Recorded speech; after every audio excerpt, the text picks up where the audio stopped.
Ohio State's Archie Griffin, the only two-time winner of college football's most coveted award, the Heisman Trophy. The former Buckeyes tailback took home the honor as a junior in 1974, and then again as a senior a year later.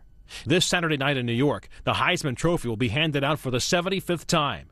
Analyzing this year's race, it's no surprise that Griffin seems to have a soft spot for another running back in Stanford's Toby Gerhart.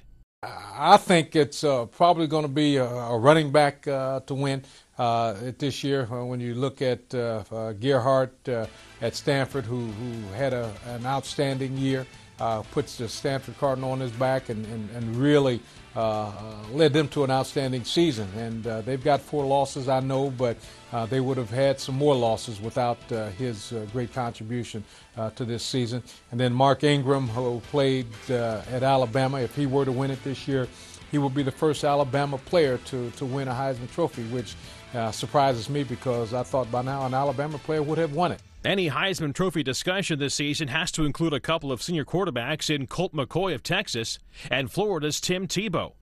He's been a part of 2 national championship teams. I mean, that in itself is phenomenal. He's won the Heisman Trophy as a sophomore, the first player to ever win the Heisman Trophy as a sophomore.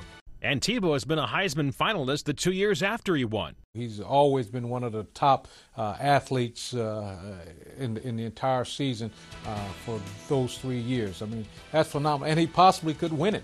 But you can't discount a guy like Colt McCoy, who had a fabulous career at Texas, had an outstanding year this year.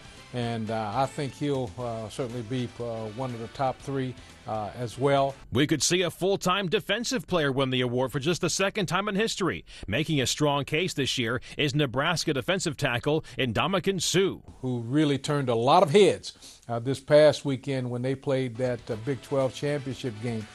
He was a dominating force in that football game, and people really had the opportunity to see how a defensive player, a defensive lineman, can control a game. So I think he will be a factor in who's going to win the Heisman this year.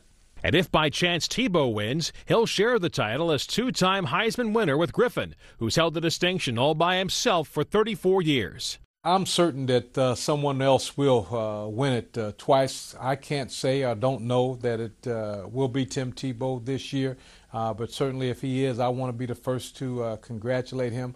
I really didn't think it would go this long without anybody else being a 2-time Heisman Trophy winner, and I'm sure it's not going to go a lot longer before that happens. In 4 seasons at Ohio State, Griffin totaled a then NCAA record 5,589 rushing yards and scored 26 touchdowns. The Buckeyes retired his number 45 jersey in 1999. John Klobuchar, The Associated Press.